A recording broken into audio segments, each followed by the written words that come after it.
Dans ce niveau 4, nous allons apprendre à utiliser judicieusement certains filtres. Pourquoi les utiliser? Parce qu'ils vous permettent de réduire considérablement le bruit de votre recherche. Dans cet exemple, nous utilisons PubMed et deux mots-clés ont été utilisés: pain, la douleur, neck, la région cervicale. Nous demandons d'effectuer la recherche dans le titre des articles et nous utilisons l'opérateur AND qui constitue une condition restrictive. Il est donc nécessaire de retrouver à la fois le mot pain et le mot neck dans le titre des articles des résultats. Cette première recherche vous amène à 3121 occurrences. Il s'agit d'un résultat considérable qu'il convient de réduire en utilisant d'autres conditions restrictives. Nous parlerons ici de filtres dans la suite de l'exposé. Première chose à faire, utiliser les opérateurs AND et NOT. À partir du même exemple, il vous est possible de cliquer sur Advanced juste en dessous de votre champ de recherche et d'ainsi accéder à un nouvel écran beaucoup plus complet. Dans la partie supérieure de cet écran, vous retrouvez la syntaxe précise de la requête. Notez qu'il vous est possible de la modifier manuellement. Mais beaucoup plus simple, nous vous invitons à utiliser le constructeur, le builder qui est situé dans la deuxième partie de ce même écran. Ça fonctionne de façon extrêmement simple. Vous voyez d'ailleurs que par défaut, il a renoté la première requête de l'exemple précédent avec une recherche effectuée soit dans le titre, soit dans l'abstract des articles ici. Et maintenant, il convient d'ajouter des conditions restrictives supplémentaires. Dans cet exemple, nous ajoutons l'opérateur AND. Nous demandons d'effectuer une recherche à la fois dans le titre ou dans l'abstract. Et nous ajoutons le mot-clé range of motion, c'est-à-dire l'amplitude articulaire. En cliquant sur Search, nous devrions maintenant obtenir un nombre d'items inférieur à notre recherche précédente. Vous observez cette fois-ci que nous obtenons 241 occurrences. Nous allons maintenant utiliser l'opérateur Note. Partons de ce même exemple. Sur la partie gauche de votre écran, Note a été sélectionné dans le Builder et nous ajoutons une condition restrictive. Nous demandons au robot de retirer des résultats tous les articles dans lesquels le terme fracture, qui est ici un mot-clé, est présent soit dans le titre, soit dans l'abstract de ces mêmes articles. Enfin, il convient de définir dans quel champ la recherche doit s'effectuer.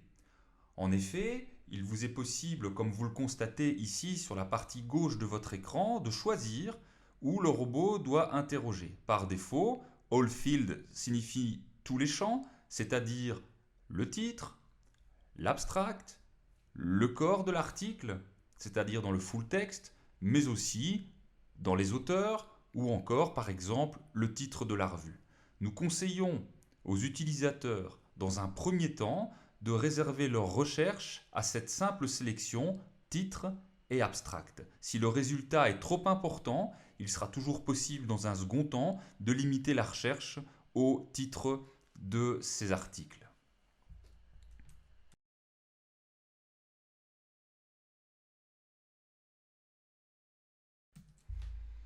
Lorsque vous effectuerez vos recherches, vous observerez que systématiquement, sur le même écran, apparaît un historique où chaque requête est incrémentée par le numéro présent sur la partie gauche du tableau.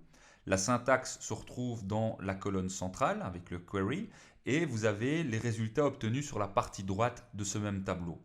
L'intérêt du tableau est de pouvoir réutiliser les résultats d'une recherche préalable et de combiner cette recherche avec l'ajout d'un ou plusieurs critères supplémentaires.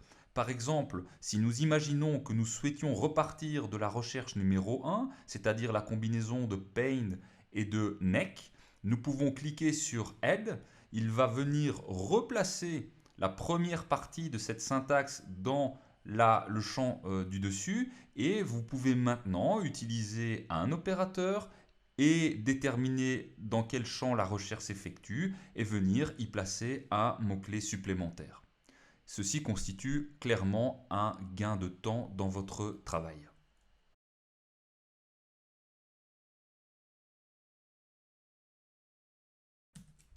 Après avoir utilisé les opérateurs AND, NOT pour effectuer un premier filtrage de vos résultats, il convient maintenant d'utiliser à proprement parler les filtres proposés par votre moteur de recherche.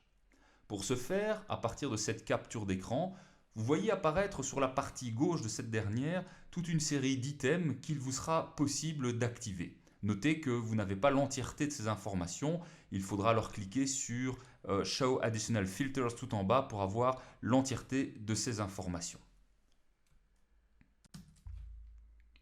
Le premier filtre que vous pouvez utiliser, présent en haut à gauche sur votre écran, est le type d'article.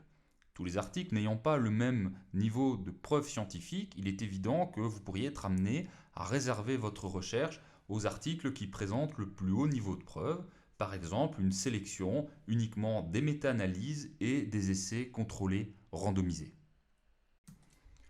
Dans un second temps, il vous est possible de définir si l'information dont vous avez besoin doit être disponible en full texte ou si vous pouvez vous contenter de l'abstract. Attention, méfiez-vous du full texte en version gratuite puisqu'évidemment, ça limite à environ 30% les résultats que vous obtiendrez. Ensuite, il vous est possible de définir une fourchette durant laquelle les résultats ont été publiés. C'est une excellente manière de filtrer vos résultats si par exemple vous souhaitez effectuer une recherche sur une technique chirurgicale et de valider le choix de l'un ou l'autre protocole de rééducation. Si cette technique chirurgicale n'existe que depuis 4 ou 5 ans, il est inutile d'étendre votre recherche dans les 15 années précédentes. Spaces vous permet de décider d'inclure ou d'exclure des publications ayant eu recours, par exemple, à de l'expérimentation animale. En cliquant sur Filtre supplémentaire, vous pourrez par exemple définir la langue ou les langues dans lesquelles les publications ont été réalisées. En cliquant sur âge, par exemple, vous déterminerez si votre recherche porte plutôt dans le domaine pédiatrique, sur de jeunes adultes ou encore dans le domaine de la gérontologie.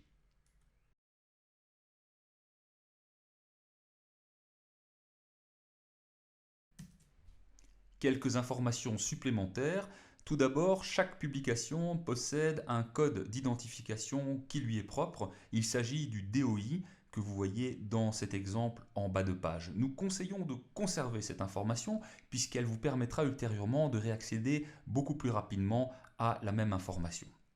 Ensuite, si vous êtes utilisateur régulier de PubMed, nous conseillons, lorsque vous accédez au site web de ce moteur de recherche, de vous créer un compte de façon à pouvoir systématiquement vous identifier. L'intérêt de cette démarche est que vous pourrez facilement conserver un historique de vos recherches et même d'effectuer un classement des publications que vous avez l'habitude d'utiliser.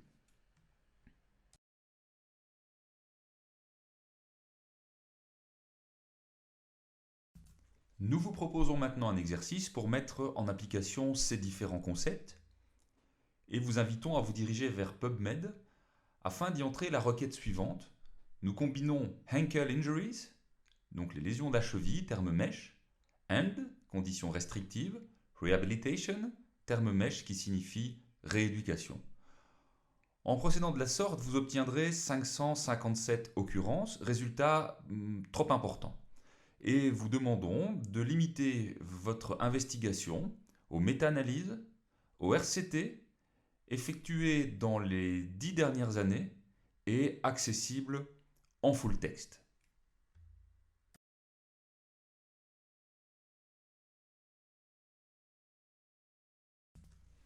Nous allons donc débuter par une sélection du type de publication en cliquant sur la partie gauche de l'écran. Nous allons valider la case essai contrôlé randomisé ainsi que les méta-analyses dans la liste répertoriée par ordre alphabétique que voici. Nous demandons d'identifier ces deux cases-là que nous allons maintenant sélectionner, méta-analyse, cette occurrence, et nous y ajoutons les RCT de façon à atteindre 122 occurrences.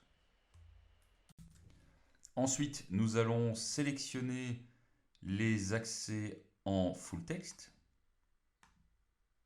en cliquant sur le terme sur la partie gauche de votre écran. Nous passons à 96 occurrences. Et enfin, nous allons limiter notre recherche à des publications qui ont été effectuées durant les 10 dernières années. Et vous observez le résultat final obtenu, 65 publications qu'il vous reste à traiter.